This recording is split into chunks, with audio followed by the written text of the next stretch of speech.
Okay, and welcome back to the Conversation Couch, aka Scan and Champo's laundry room.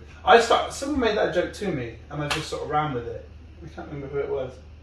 Laundry room, obviously. I'm joined by Liam Timothy. I've never such a name like that before. Your surname, anyway, from the Yellow team, fresh off the back of a very hard-fought game. Loss. You don't see many low-scoring games and small-sided pitches. Yeah, we had a lot more chances than we normally do as well, and yeah, it's just a matter of finishing them off. It's really coming together for the Yellow team, I think. Yeah. You can see, I bet if we were to look at the tape from week 1 to now, you would see a lot of different faces, but you would also see some much more cohesive football and a lot, I don't want to say better, but better football. I mean, what's the feel like in camp?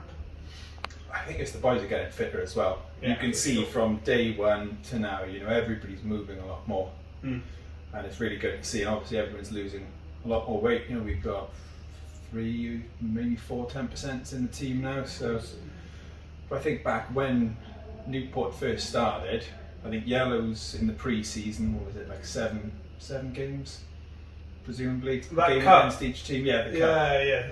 So I don't think we won a game on the pitch, but we came second overall solely on goal difference, just because we were just on top of the weight loss every single week. You absolutely wellied us on the scales last week.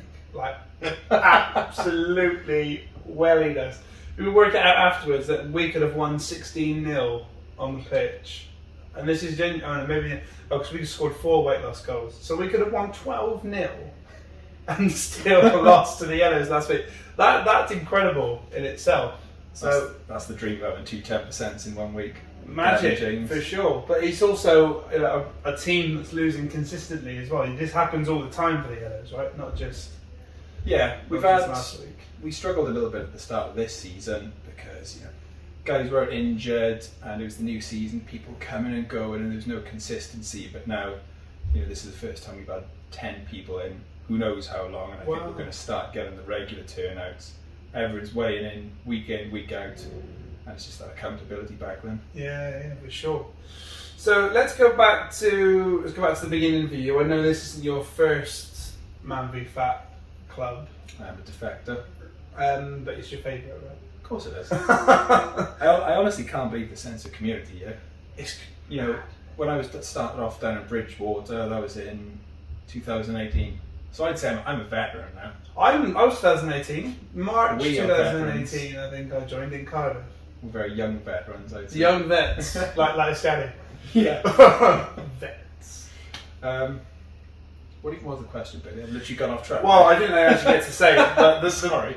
This is the bit we want to talk about here, is talking to us about your MANvFAT journey so far. And obviously yours is a bit longer because of your Bridgewater roots.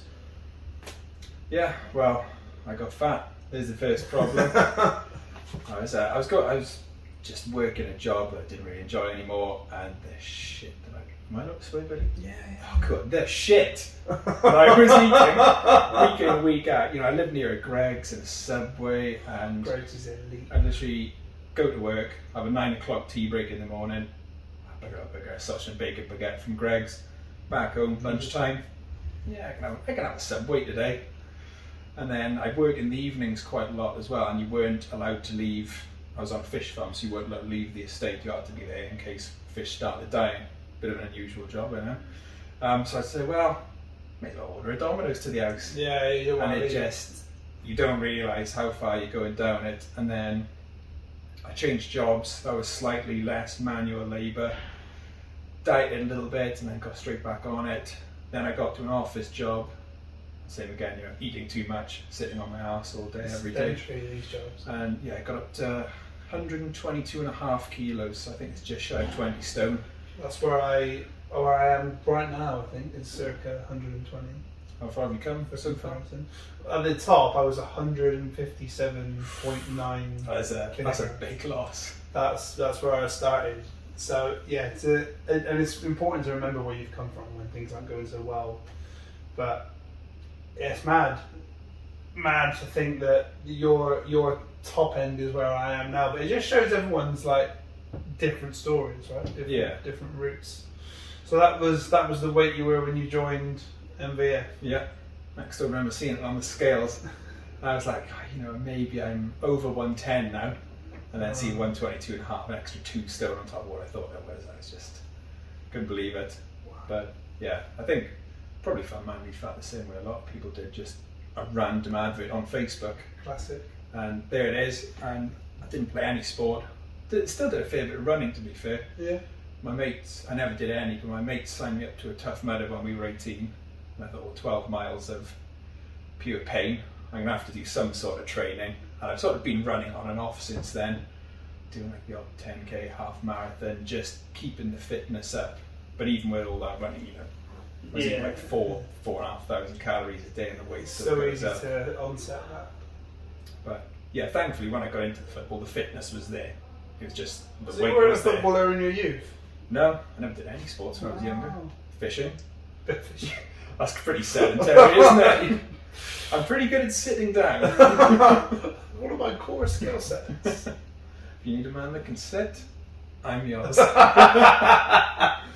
But yeah, got stuck into it with MANvFAT down in Bridgewater.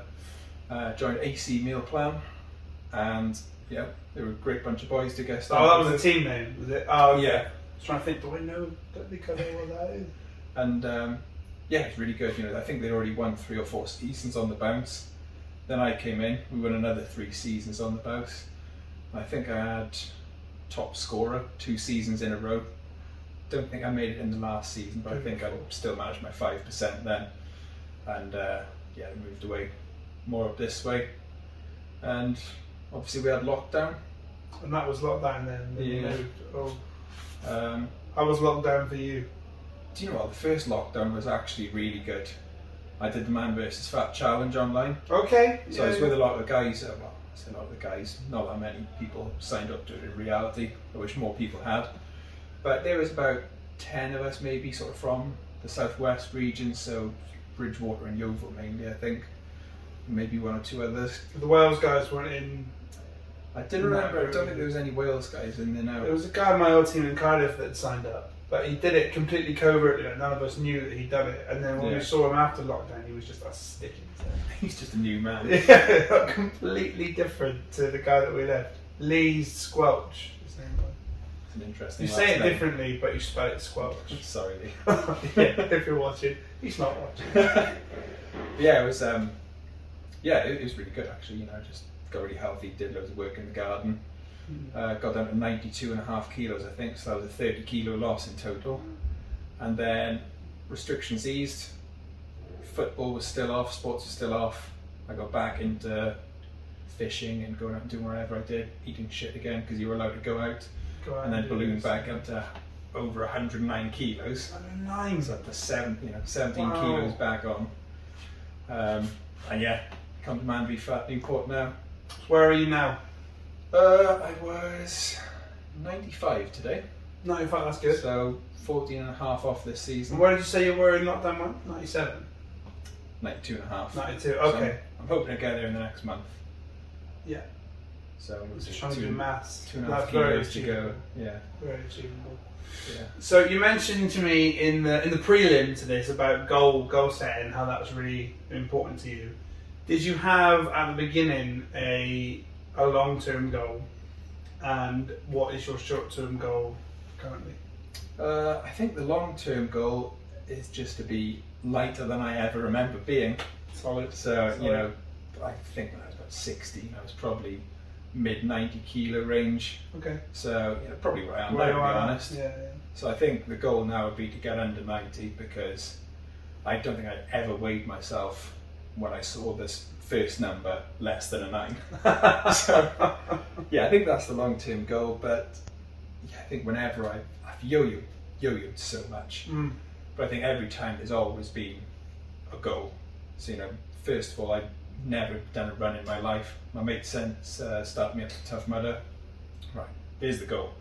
Complete Tough Mudder without making a total fool of myself. I quite enjoyed running. So I thought, okay, I'll try and do a 10k. Psychopath. Yeah, it's painful. Every time I actually do the run, I have no idea why I've done it. If I can't chase a football, I just don't get the point.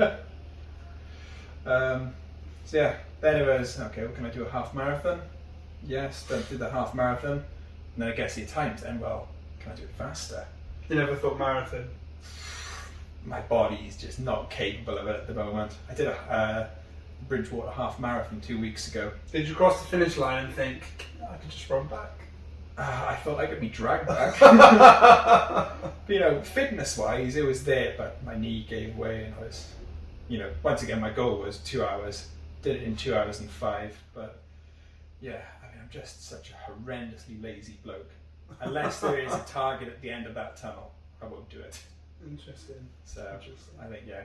So MANvFAT's really good for that then, because it's almost like a weekly, not saying a weekly goal, but a weekly check-in where you can set. I set lots of short-term goals like that.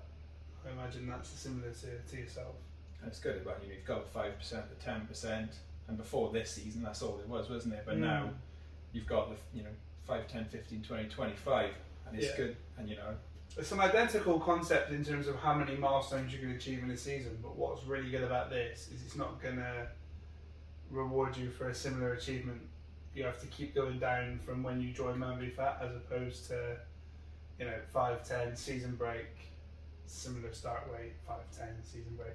So I think this is what's really strong about the new model. Yeah, I think with Bridgewater, because we were winners, we were, whether it be scales or on the pitch, we were winning, every week in and out pretty much. We'd come to the break between the seasons for a week or 2 weeks, and I'd stick on like 4 or 5 kilos. Yeah. So I was just thinking, I want to win. I want to be the biggest loser next season. That's the thing. Thankfully, we don't get it now, and you've not got that option. It takes that away, and I think that's really important. I think a break is just as important, but taking away that the ability to not necessarily manipulate it, but like you just said, put a shed load back on to be rewarded for what you've essentially already done. Yeah, I think it's been a blessing and a curse for the Yellows because we've not had that gap, and people have still wanted to go out and have the little binge, and they have done that, but they've put on half a kilo. Whereas if you had that 2 week gap and started again, it'd be 3, 4, 5 kilos. Yeah. So it's benefited everyone subconsciously, I think. You talked about the sense of community here. We've had lots of phenomenal moments here at MANvFAT Newport. Do you have a favourite?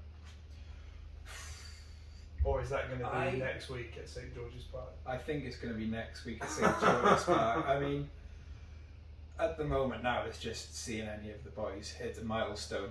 Just being in the changing rooms, watching them weigh in. Someone's got a 10%. It's a buzz. Yeah, that beats winning on the pitch at any point. But yeah, I'm very looking forward to St George's Park. Yeah. So we'll be sharing a team with the other Champagne Super Rovers boys. Yeah. How stoked I am that that's the name of the team. Any predictions? Obviously, we had a practice game. Was that 2 week one? Well, we've had 2 practice games. 2 practice games, yeah. I think we've played really well in both. I think I broke my finger in the first one. I genuinely think I broke my finger. Can't tell which one it was now. But I think swinging wildly. There was a gap between the wall and a gentleman that came down from. It's from the church. Gavin's church, yeah. And I saw the gap and I thought, no problem. Ran through the gap and just came down like a tree. I watched you run vertically, and then you kept moving horizontally for a little while as well. Legs didn't. Legs just stopped where they were. It was awful. So yeah, no, positive. 5 groups of 5, I think. 3 qualifies. I mean, that would just be the dream for me. Yeah, I think we stand a good chance. We've got a great team, and both teams are really, really strong.